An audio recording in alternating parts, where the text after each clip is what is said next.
Hello and welcome to Adam's greeting for another tutorial on neural networks. And considering that last time we spent a lot of time and invested a lot of effort into coding a feed-forward neural network, manually doing everything by hand, just NumPy, this tutorial will introduce us to a deep learning library. It will introduce us to Keras that is going to make our life a lot easier. In a nutshell, we'll do what we did in the last tutorial, but not manually. Instead, we use Keras, and that will also allow us to introduce some more advanced neural networking concept that we have already seen in the lecture, including, for example, dropout. And we will also not need to make any simplifications in terms of how we set up our neural network. So we can finally use cross entropy to train the network and do everything just in the way we would like to in order to solve our classification problem, which, by the way, is the same we looked at last week or in the last tutorial. This app dataset with the different user ratings, that's the data set from Kaggle, and we try once more to predict user ratings using the app characteristics, which is, well, maybe not the most exciting task, but we do need some data, right? Our focus is neural networking. And in this tutorial, which is the fifth in our set of tutorials, maybe have a look at the intro, where I'm providing you some information why I choose Keras for the tutorial and what other options exist and what actually is Keras. It allows us to do deep learning. It's one out of several popular choices. And in terms of the positioning of that framework, it's mainly geared toward teaching. It's something it's a library very useful to learn about deep learning. You wouldn't use that for production-ready code. So if you want to continue working in the space, you will need to learn about some of the other options that I'm bringing up here. There's TensorFlow, which basically we are using, but underneath, under the hood, it's under the hood of Keras. We don't see it, but we use it effectively. And then there's stuff like PyTorch or MXNet, and more recently, Gluon is a very interesting framework. Have a look at that description that I provide here to get some more information about the other type of libraries that could be considered. But we will use Keras. And using Keras, we'll basically go through the steps of the last week and some more. We'll set up a neural network with a given number of hidden layers and units per layer. This time, we can build a deeper neural network. We will have 2 layers. We set up the activation function, the weight initialization, the loss function. We can also play a little bit with the learning rate and momentum term that I briefly introduced in the last tutorial. There will be something on the optimizers and how we determine our training using stochastic or batch gradient descent, for example. And then we also touch on regularization and dropout. So pretty much all we need to get started with neural networks. First of all, we need some data. And again, that's going to be the data set from the last tutorial. There is a bunch of code here. I'll just run it. It's all copy-pasted from last week, last tutorial number 4, where we had this data set with user ratings, 6 different rating grades of a bit more than 7,000 apps in the app stores. 5 is the best rating. These apps are most popular. And then the majority of apps got the rating 4. And here's also a little preview of the data frame that we play with. But I trust you know that from the last time. Okay, so let's go through the steps in setting up a neural network. First of all, what's the overall network architecture? And obviously, we have many choices here. It's all up to us. What I'll just decided for this tutorial is to have a network with 2 hidden layers where we'll have 128 units in each hidden layer. There is no specific reason for that choice. I just need to choose something, and that is what I picked. So for now, I'll just introduce a variable NB units, NB for number, and assign that the value 128. We'll need that a lot in what's going to come. I won't bother with setting up a variable to store the value 2 for the hidden layers. Also, I don't need that, as you'll see very shortly. For activation functions, we'll use relu. You'll see how you could easily use different ones in Keras, but we'll stick to relu, which is a common and popular choice. And we use a softmax layer in the end. There is a little equation here that is just to briefly comment on the fact that you would also use softmax with binary problems, essentially. One thing that we touched on last time, weight initialization, where remember how we set up our weights in tutorial number 4. We used a uniform distribution, but constrained the number or the value range of these uniformly distributed random variables that we draw in order to initialize our weights. And the approach that we were using was, in fact, Sable's initialization, which is also known as the Glorot, uniform initialization due to this famous paper of Glorot and Bengio. And it's a common choice, but it's not the best choice maybe for relu activations. I dismissed that last week. Still, it was shown that other schemes to initialize weights, such as the one proposed by he, are more suitable, and so we'll use that one this time. Well, the he normal initialization basically draws weights from a truncated normal, where we have 0 mean and sigma equal to the square root of 2 over I, where I is the number of input units in the weight matrix. So, well, basically, I just need to calculate the sigma or standard deviation here as a little parameter. So let's do so. We'll have, oops, sorry, we'll have the square root, which we can calculate using numpy again, square root of 2 over, well, I, the number of input units, the number of features. We know that it's 35 in our data set, but to write my code in a nice way, I just use x.shape. X is, by the way, my matrix, all the data with all the covariates, and using the second element in the shape tuple, I get the number of columns. That's it. What does that evaluate to? Okay, so standard deviation 0.224, let's say. Now let's come to the real bit here. Keras. There are two ways in which you can use it, and the developers call that either using the functional API or the sequential one. I'm not too sure how they came up with these names, why one is the functional one. Anyway, we'll introduce one of them. Later you see some code for the other. There are just two alternatives. I use the sequential API, which I believe is a bit more concise, and personally I find it a little more intuitive. But as said, you already get a little preview down here for the functional API, so you'll get to see the alternative. But oops, let's write some code. Okay, so let's try to set up our neural network using Keras. As usual, first of all, we are importing a bunch of libraries that provide functionality. We have Keras, and we have Keras models, and I'm also using Keras layers. It's a pretty comprehensive library that we use here. In a nutshell, models provides us with different types of neural networks, and sequential is just the name of feed-forward networks.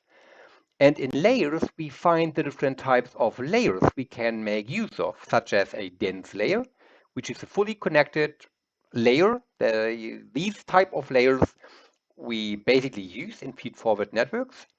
You also note dropout here.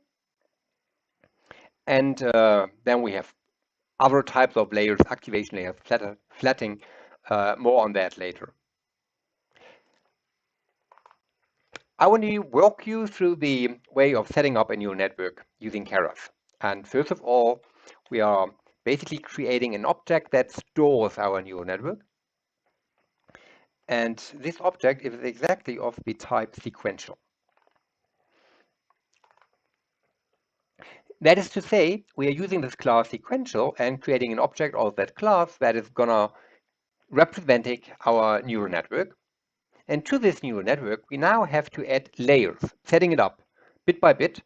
And there is a function add we can use to set up the architecture. And when saying set up the architecture, I mean that we can add layers one by one. The first layer I'm going to add is a dense layer. That is my first hidden layer, essentially, in this stack. And for these layers, I need to specify a bunch of parameters. First of all, how many units should this layer include? And remember that we were setting up a variable beforehand, and the units, it was 128. And that was to say that we want hidden layers of that size. Another parameter that is very important here is activation. And remember that we wanted to use ReLU activations. Next, we need to specify how we want the weights of our layer to be initialized. And well, Keras has a special way to do that. There are a bunch of initializers, class available, and we can use these. And by using one of these classes, we sort of saying, well, we want initialization according to Xavier or the C initialization or something else. Let me basically, so we have kernel initializers, there we go. And here there is a whole namespace with initializer or initialization classes. And initializers, and there are some we should find here normal, which is the one I want to use here. If you want to, see some details, look at the slides of chapter 3, where I comment on weight initialization, or just do a little web search. And this initializer, it basically does its job. There's one thing you might want to set a seed. Let me do so. Seed equal to 1, 3. That's only to say that the sequence of random numbers that is to be generated, it should be replicable. This is why I'm setting a seed so that I always get the same result. That's my kernel initializer. I can also set the bias initializer. It's just a different type of weights.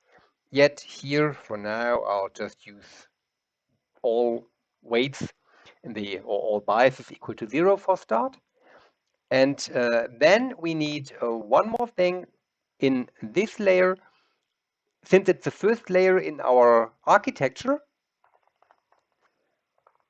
we need to define the input shape, because otherwise Keras would not know what's the number of features that we put in, and without that information, there is no way to tell how large the weight matrix needs to be. And well, the input shape, we can set that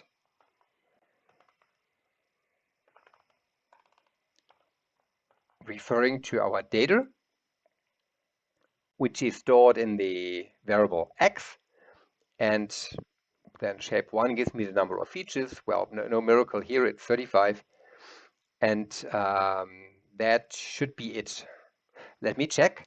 there is one very useful function in Keras which allows you to summarize your model as far as it had been developed. Model.summary. There we are. So we are creating a sequential model. And by now, our model has one dense layer. Don't worry about this 39. This is because I'm playing with Keras for a little while right now. Ignore that. We see that we have a dense layer of shape 128. And you also see that this layer in total has 4,608 parameters. We'll comment on that in a minute. Before doing so, let's extend our model a little bit and by adding another layer. If that was layer 1, now we can add layer 2. And, well, if we are just building a deep feed-forward neural network, that layer could just be another dense layer, right? Why not? And, well, we can just copy-paste the code we had before to have another dense layer. One thing, that dense layer is the second hidden layer, and it's connected to the first hidden layer, which Keras knows already. Because of that, we don't want to specify an input shape here. The input is basically clear because of our architecture. That makes sense, right? We have defined the first hidden layer, we have defined its weight, so no need to specify any input. There we are. Now we have two dense layers of size 128. And this second hidden layer has a lot more parameters. Why is that? Indeed. I mean, in the input layer, we had only 35 features. So the weight matrix needs to be of dimension 128 by 35. The weight matrix between these two dense layers, each of which has 128 units, is 128 by 128. So we have more parameters. But before going on with that, let's add our last layer, our output layer. And in fact, the output layer in a feed-forward neural network is just yet another dense layer. It's a fully connected layer. But we need to make some changes. Here we don't want to use 128 units in the output layer. Here we want to use only 6 because 6 is the number of rating categories. That's the number of classes we see in our dataset. And, well, in order to make my code a little nicer, I could also introduce a variable to store that, nb classes equal to 6. Or actually making it even nicer, I have a target variable y, and that target variable has a shape, and that second dimension of this y matrix happen to be 6. Why that? Because as last time, we one-hot encode our target variable. I didn't show that before, but if you look at the code which we just run and skipped over, the same from the last tutorial, you might remember that we implement our target as a one-hot matrix.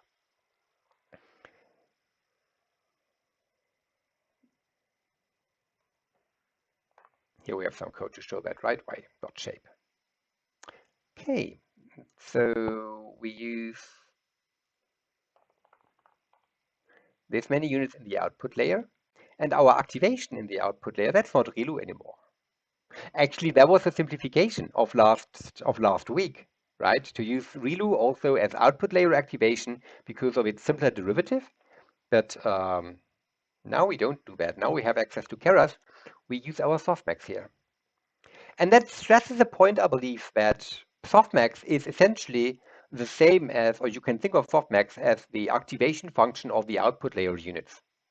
And Keras, in fact, requires you to set a softmax layer up in exactly that way, where we have a dense layer with an activation function, and that happens to be softmax.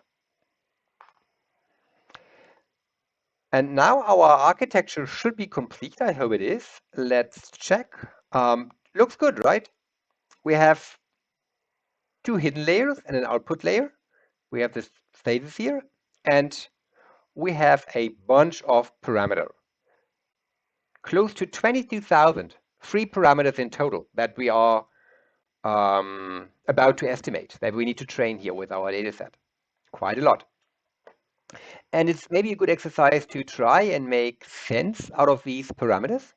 So let's give it a try. For the input layer, we have 4,608. Remember, we had x.shape1, which is 35. And that by the number of NB units is 4,480.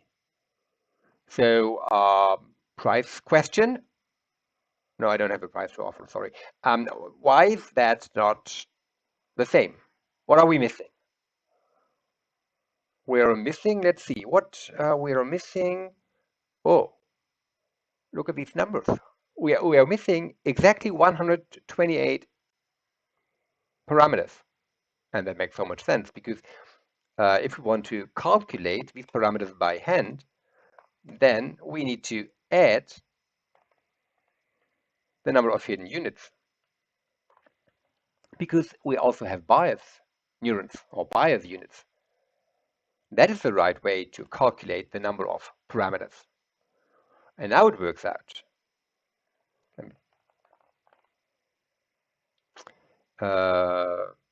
Print input to hidden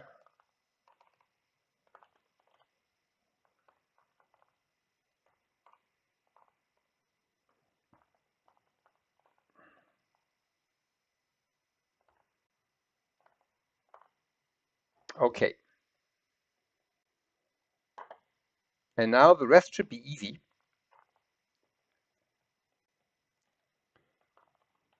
For the next, these 16,512 parameters, we basically have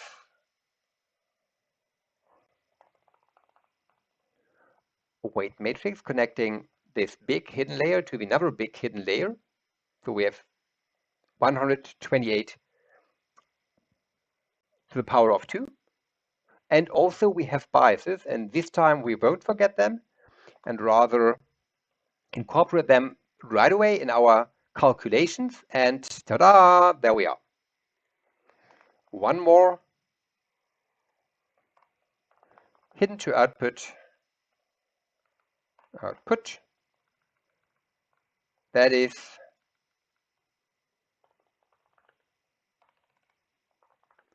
NB classes, right? NB classes by NB units.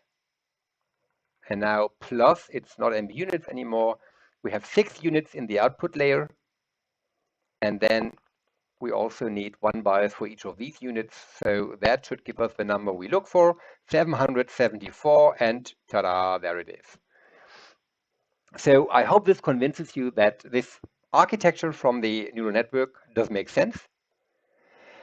And now that we went through all this effort to set it up using the sequential Keras API, here's a code snippet for the very same neural network, just using the functional API. And you see, well, it's slightly different. Here I explicitly create my inputs. And then I create my layer 1 as a dense layer that looks pretty familiar. It's all the same as before. And then, okay, I somehow chain that together with the input layer. Let's say this layer is to follow the input layer. And then here's layer 2. It's also a dense layer. That part is again exactly as in the sequential version. And then I am chaining that layer. That should be layer 1 here, little typo, I believe. And then we specify our output layer. Oh, that was the output layer. Sorry, I misunderstood my code or I misread my code. Layer 2 is a dense layer, and if we go to the very far right here, we have how it is chained to layer 1, which makes sense. So we just stack layers on top of another as we do in the sequential API, and then we stack the softmax layer on top of that, and that gives us the same model, essentially. And you just use which version you like better. I find the sequential version a bit more readable, but it's maybe just a matter of taste. Okay, so everything is set up. We can now start with training our neural network, and in order to do so, we need to control the optimization. And as you can guess, we won't code backpropagation once more by hand, and instead we just import the optimizer classes that Keras provides us with. And from these, there are many. Let's start with one algorithm we know, optimizers dot, there is SGD. I think it's SGD, stochastic gradient descent. That's not the best optimizer, but it's one we have discussed, and it was also the one we manually implemented. So let's use it for now, and then we can just set some learning rate. Doesn't matter much, we'll tune that later. Okay, now we have our optimizer defined. And the next thing would be to compile our model. That is, before we can really fit it, we need to compile it. That's a necessary prerequisite. In a nutshell, we need to specify a few more arguments to complete our neural network, one of which is how do we want to optimize this? So here, basically, I'm saying I optimize my network. I train it using SGD with a learning rate of 0.01. And also, we need to specify how we want to measure the loss of the neural network.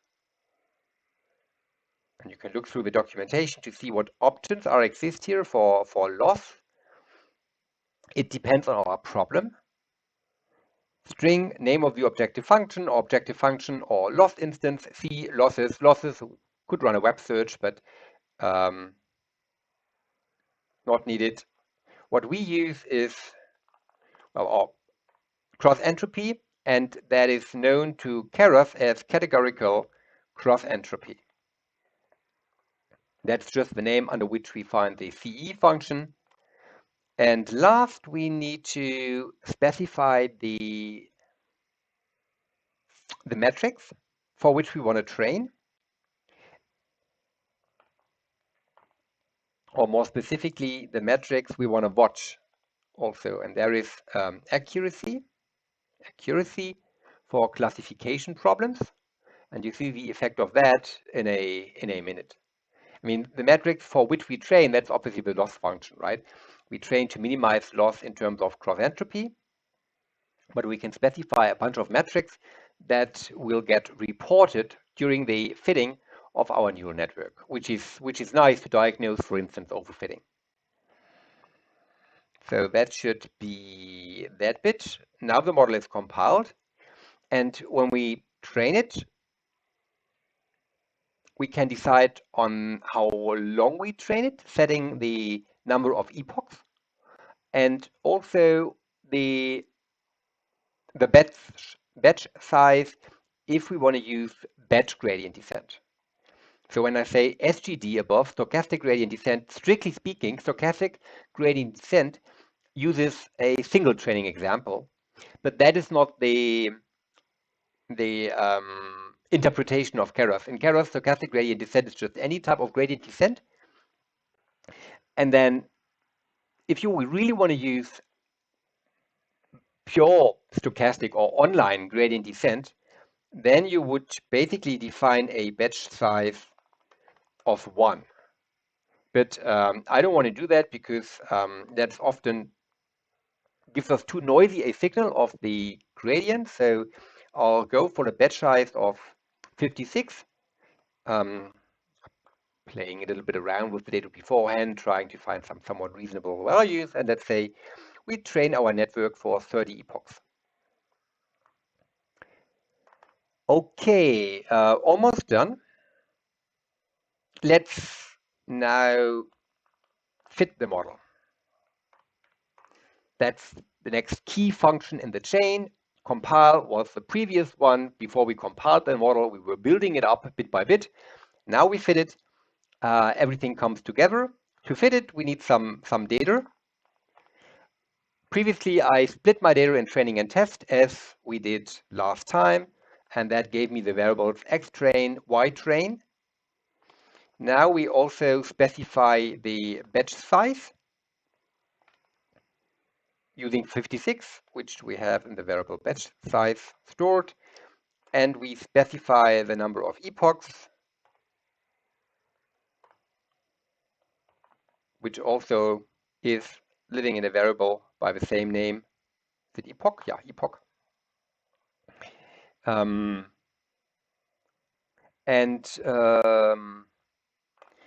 There is a parameter that allows you to control how much output you want during training. Training can last for a long time, so you probably want some output to know that your model is still alive.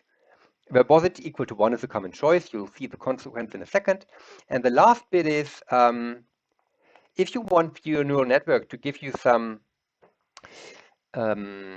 output during training, how well the model performs, then you need some fresh data to measure how well it does. You need some validation data.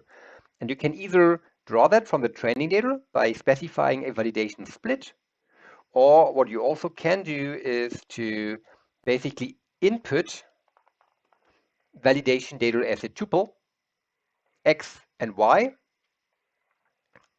like this here. Brief comment on that. If you look into the documentation of Keras, this validation data is not touched during training. And because it's not touched, it's sort of okay to put in the test set here. But strictly, that's wrong. To be clear, that's wrong, because we would reconfigure our neural network. We would tune the number of hidden units. We would maybe add or drop layers. Later on, we might add some dropout layers, etc. We optimize the architecture of our neural network based on the performance of it on the validation sample. So really think what data you put in here. That's one way to do it. It's gonna work, but either you split your data up front, and when splitting the data, you plan for a validation set on which you do all the tuning, all the metaparameter tuning. And what we did before, batch size, optimizer, number of hidden layers, number of hidden units, that's already model selection.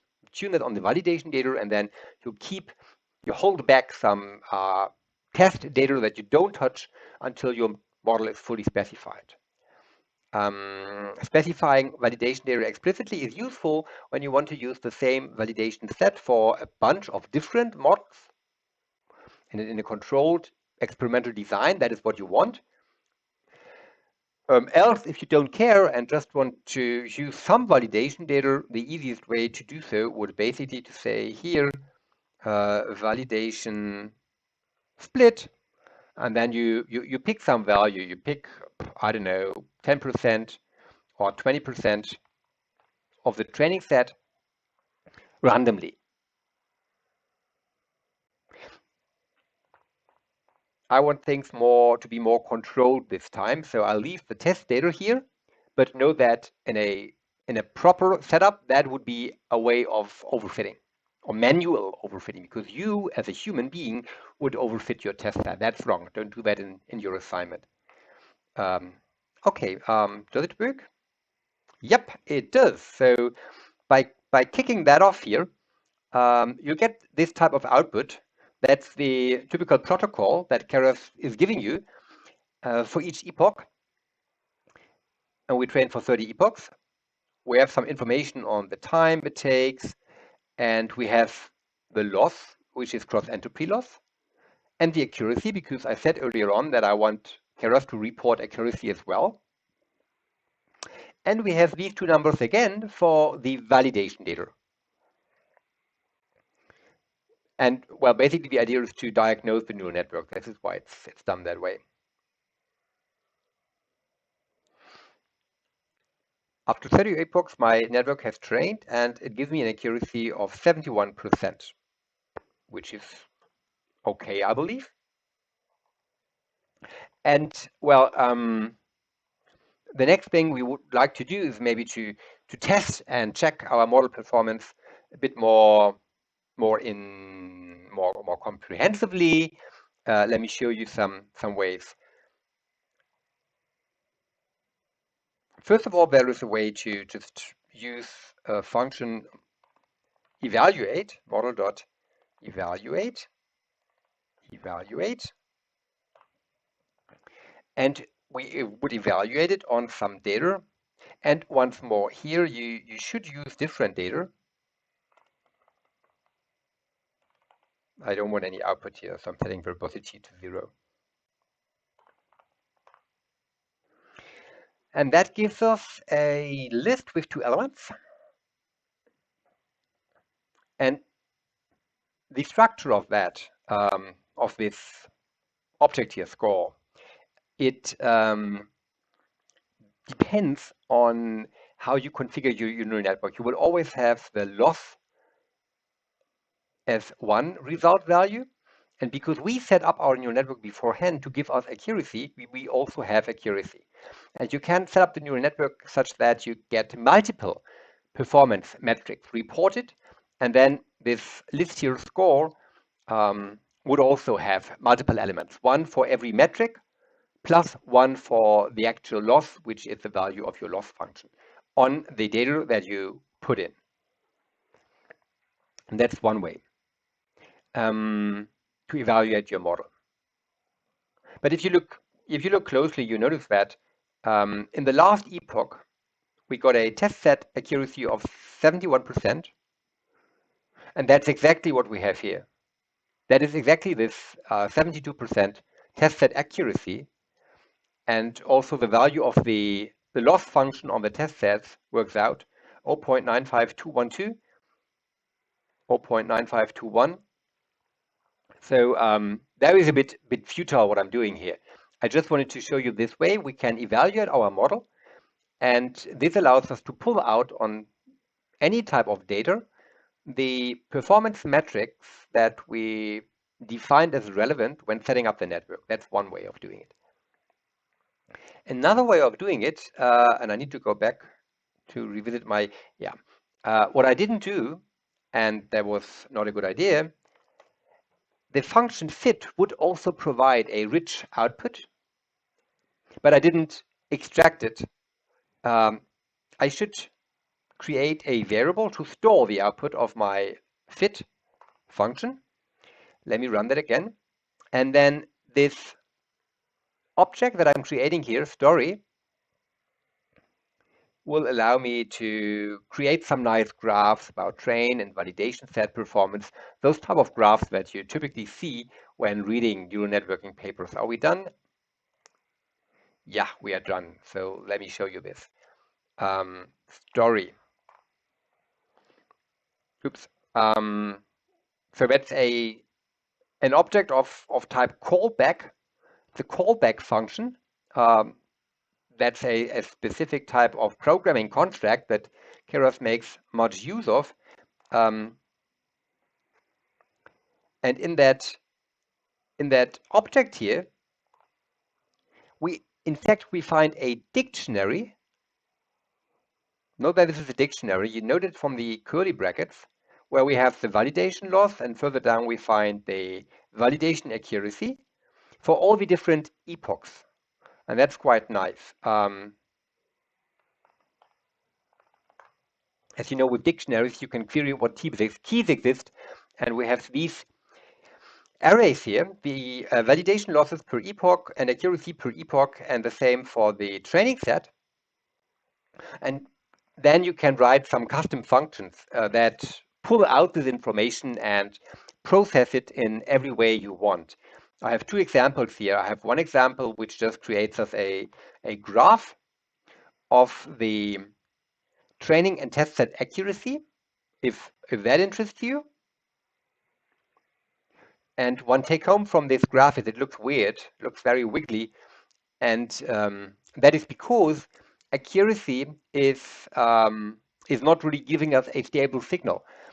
It may be that from one epoch to another, the network changes quite a bit, and then if we calculate the forecast and threshold these to get an accuracy on some cutoff, the classes that we estimate change a lot, and so our accuracy will change a lot.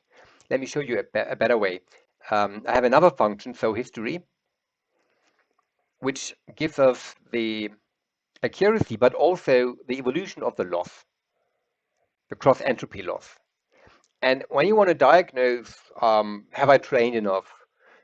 Did my model really work? Did performance increase epoch by epoch? Then the loss measure is typically the one you want to have inside, you want to look at. And here we see that accuracy decreases on the test set, and we also see that it decreases on the training set. And looking at these plots here, let me zoom out a little bit.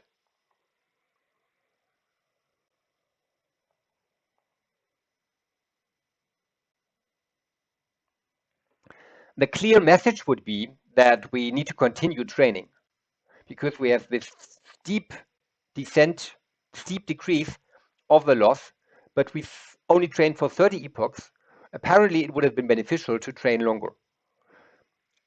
We'll don't do that now, but that would be an interpretation of this graph. Okay, but of course you could also calculate forecasts in just the way you are used to. Let me calculate some forecast. Oh, I need to zoom in. Otherwise, it's going to be a mess. One more, 150. There is a function model, that's my neural network, dot predict. And, well, predict what would be the input to the predict function. I mean, we need test data that we put in. Then we get some forecasts. Let's look at them. Okay, they look a bit bizarre. Always a good idea to check the shape. So, well, 2160, that's just the size of my test set. And the 6 is indicative, right? So for each case of my test set, I get 6 predictions, and these, or we use the softmax in the output layer. These are just the predictions, which is good. Let's say we want to calculate classifications. Y hat, no, Y hat C, I call that Y hat C for C classification.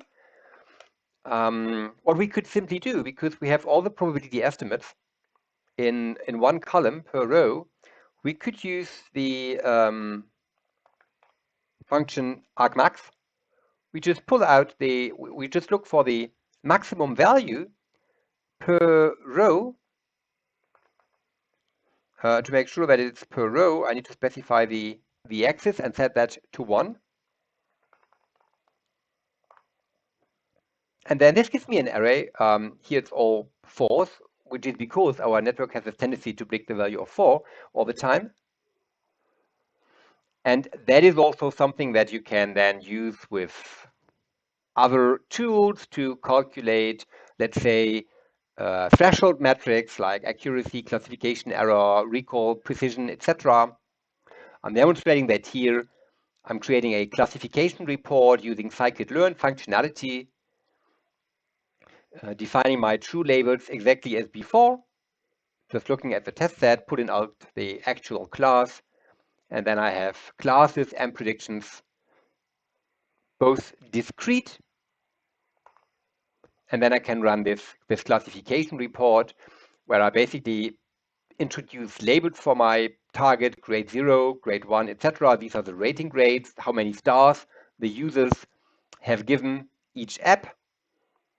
And this classification report by default gives us precision, recall, F1, and the support, and we can diagnose these measures accuracy, we also have weighted average of macro weighted average, macro average, weighted average. Well, all these standard accuracy figures that help us to check how well our model predicts. And we could also do a ROC curve, but a ROC curve for multiple classes is a bit more complicated. There are different ways to do it. One is to just look at one class versus all the others iteratively and then average the ROC curve. I won't go there. Instead, we could also have a little look at the confusion matrix, which you see here, where we just use function confusion matrix that I think it was introduced in the third tutorial, if not misled. It's also from scikit-learn. There we are, almost done. That was our neural network. And now we could basically tune that a little bit further. Some more ideas. Let's say you want to add regularization. There are multiple ways to do that, but the maybe new thing we learned about in the lecture was dropout regularization. And that is very easy. We just add another layer to our architecture, and that layer is, we declare that layer as a dropout layer, and then it's just one more call to model.add. And the argument you see here, you might know or guess what that is. It's the dropout rate. Often set to 50%. For this data, I'm a bit more careful here, using only 10% dropout. And then it's really my choice. Do I want a dropout layer after the first hidden layer before the second? And I do, because this is where I add it. And then I add another dropout layer between the second hidden layer and the output. But obviously, I could just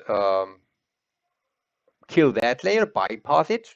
So you really you are in full control where you want to add dropout regularization into your network.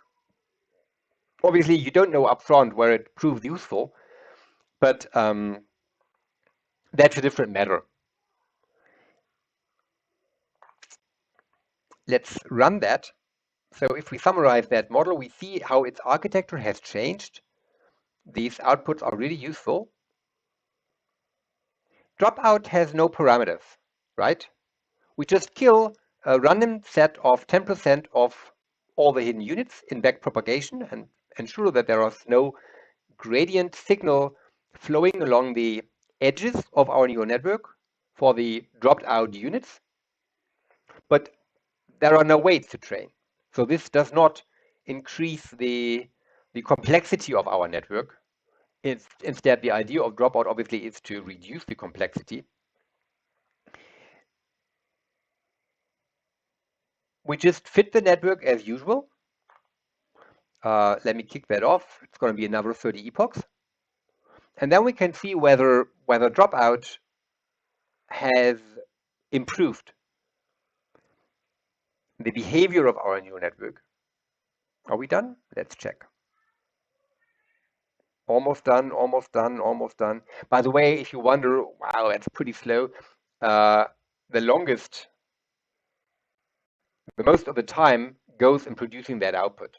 If you set verbosity equal to 0 above, here in the call, where is it? If you set that to 0, when you call fit, you get a lot less output, and that will speed up things a lot. Play with that when you run that tutorial on your own. You'll see what I mean. And now, look at that. This behavior here, our loss evolution, also the accuracy evolution, but accuracy still is a bit unstable, so I prefer to look at the loss, but even the accuracy graph looks a lot better right now. And considering the loss with the same time invest, 30 epochs, see how we got a much better behavior here and how our training really seems to have stabilized. Training loss, well, continue to decrease, but considering the test loss or the validation loss, I need to be precise here, although I'm mixing up these two sets, but as told you, you shouldn't. The validation loss, well, it says that first of all, you do not need to train any longer. And secondly, you might be able to reduce um, the number of epochs even further. All right, so dropout helps a lot. That's the take home here. Then in the, well, later bits of this tutorial, we talk a bit more on other optimizers. We've been using stochastic gradient descent. Keras optimizer namespace has many others. We could use Adam, RMS prop, many of these more powerful optimizers. I'm training my network once again, and this time the only difference to before, it's all the same setup. It's a dropout network with the two dropout layers. The only difference to the previous code is that I'm now optimizing that using Adam, which is a state-of-the-art optimizer. All the rest is the same.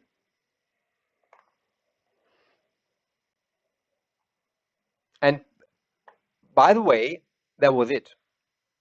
So you could almost not notice the training.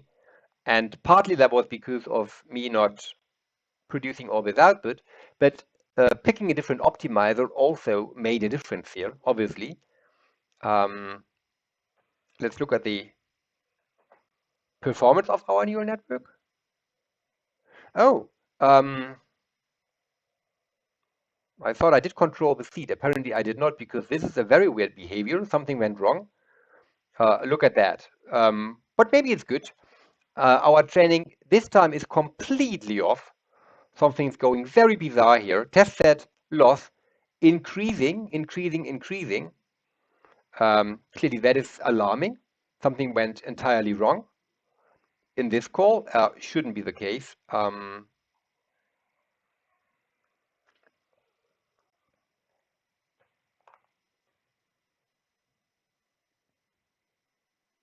No, proof stable.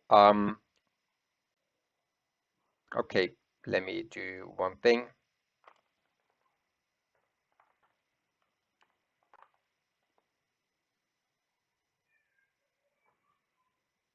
Typo, yeah, typo. Adams is a, I don't know, didn't really have it all. Has a bunch of parameters, but let's not go there. So here something goes wrong. I'll revisit that, and it shouldn't be the case in the notebook that you'll find on GitHub, but I'll have a look.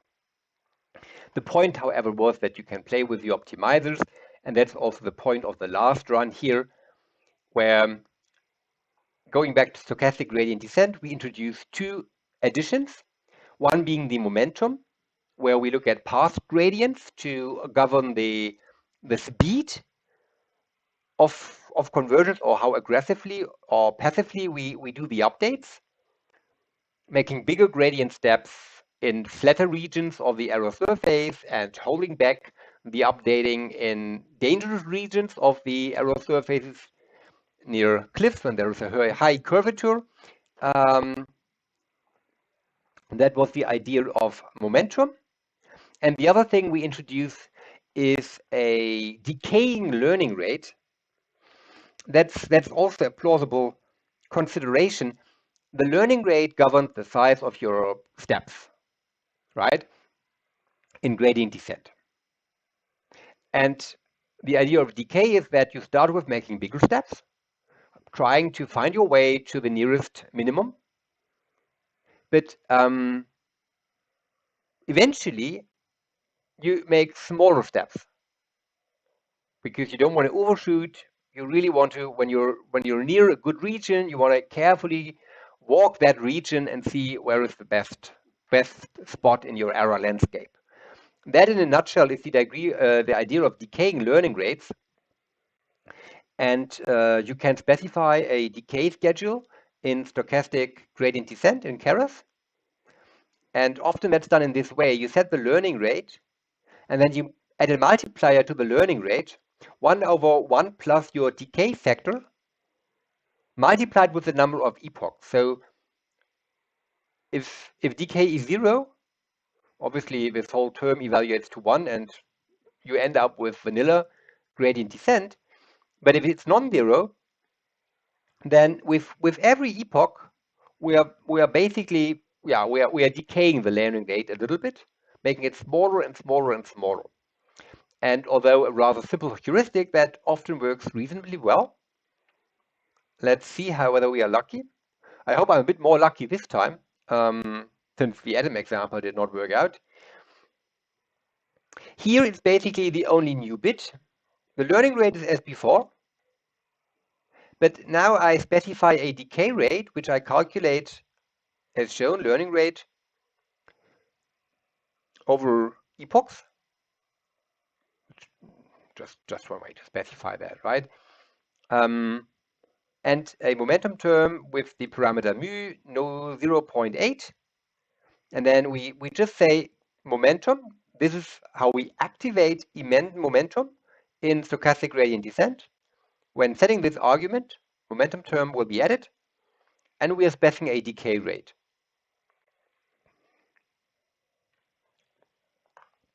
Let's see whether this helps to improve our training. And by the way, this time setting verbosity equal to 0, you see that stochastic gradient descent, I did not change anything else, is also quite fast, right? So it was not that the speed improvement that we saw before was due to atom. That was really because of getting rid of all the output. Producing this output takes a lot of time. That looks much better. And indeed, compared to our very first attempt, vanilla stochastic gradient descent, we have a better learning behavior here. We also have this tendency that we let the model train for enough of time to, stabilize. The last demo goes into early stopping. That's another technique in neural network learning.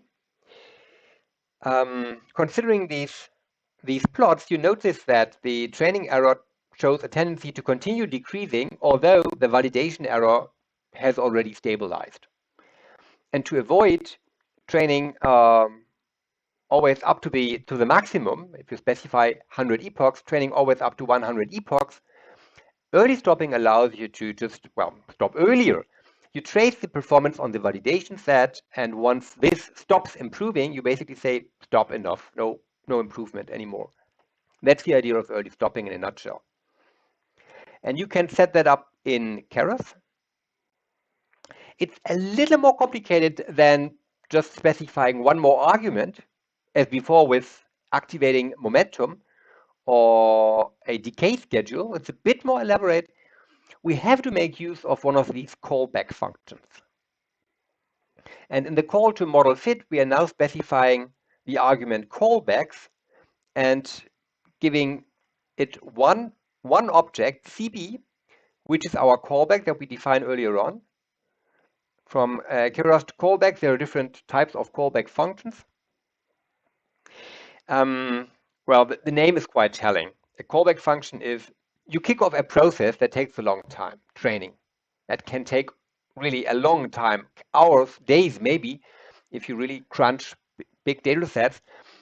And at certain points, you register before kicking off the training a function and tell Keras, whenever this situation occurs, call me that function to give me some feedback. That's roughly speaking the idea of a callback function. You tell Keras to call you back in certain occasions. And what occasions these are, that is basically predefined by the callback functions that exist in Keras, although you could extend that, write your own stuff, but then things get complicated. Early stopping is a standard practice, so we have a callback ready for that. And what we do here is we tell Keras to monitor the validation loss. Again, there are other options to monitor. We specify a min delta, that is the improvement that we expect to see in our loss.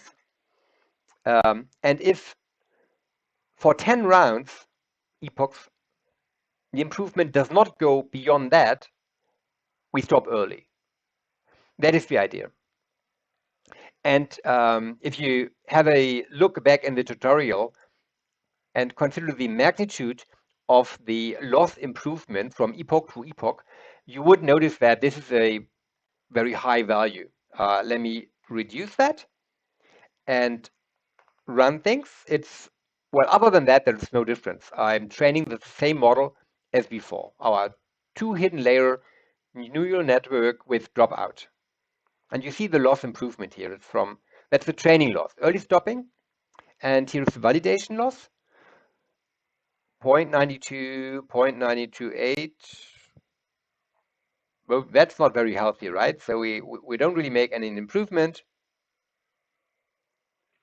Then suddenly we find a region where we can gain a little bit and then walk down that region. But, well, with early stopping, after 11 epochs, I just stop because the magnitude of the improvement was not big enough.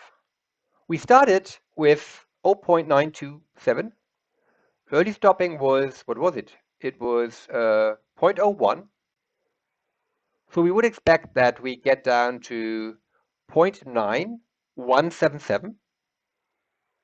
But if you look at the evolution of the loss, we don't get there, which is okay. I mean, I'm not saying it was a good idea to stop the network that early. Considering the test set accuracy, actually, we get pretty much the same result that we always got. We never really made it beyond 70%. But that also was not my point in the tutorial, to create the best possible network. And now looking at the plots, we do see that the validation loss was pretty stable here. And you also see that we stopped early after 10 epochs, although I allowed the network to train longer. But training just didn't work too well. It's another parameter that you can play with. Do I use early stopping? Do I not? If I use early stopping, what is a reasonable threshold? What is a reasonable threshold for the validation loss? What improvement do I expect?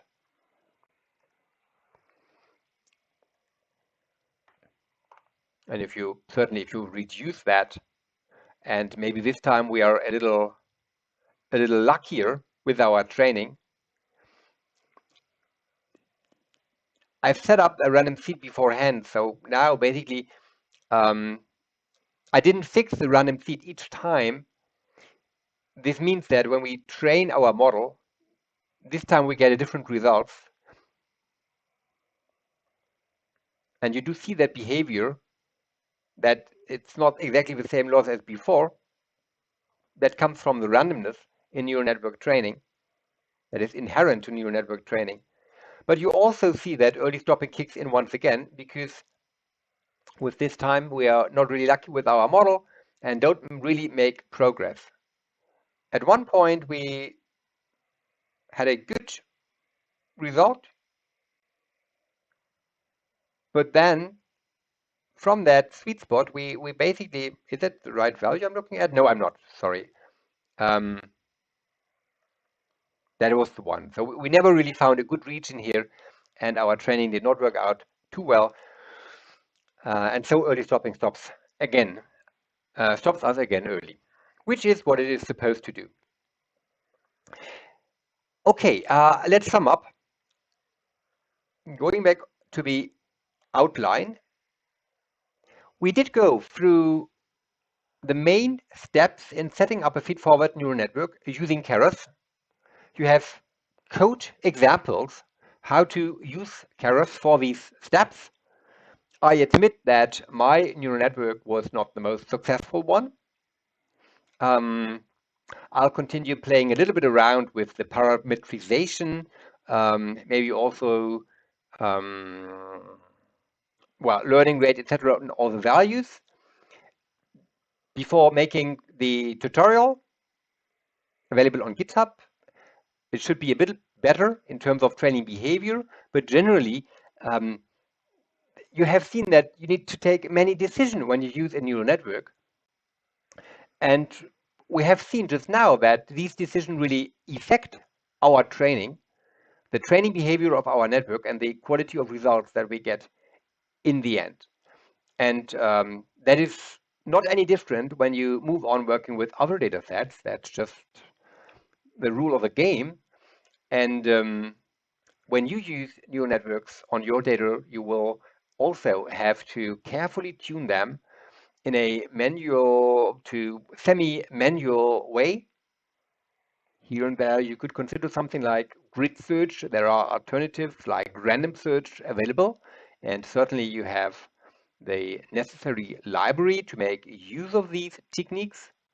But this old saying, building a neural network is as much an art as a science, certainly is true to some extent. At least by going through this tutorial, you know how to tune it and how to set it up, and it will be your responsibility to ensure that you make good decisions when working with real data sets. That was it from my side. I hope you enjoyed our journey into Keras. We'll keep using it, but in the next tutorial, we'll make sort of one step back and two steps ahead, in that we will look into RNNs. But since this will be our first contact with RNNs in Python, we will adopt a similar approach and start with building the RNN sort of manually, at least the forward path, and only afterwards go into using some libraries such as Keras. All right, but that is up in the next tutorial. For now, I wish you a great day ahead. Hope you enjoyed it. Take care and bye-bye.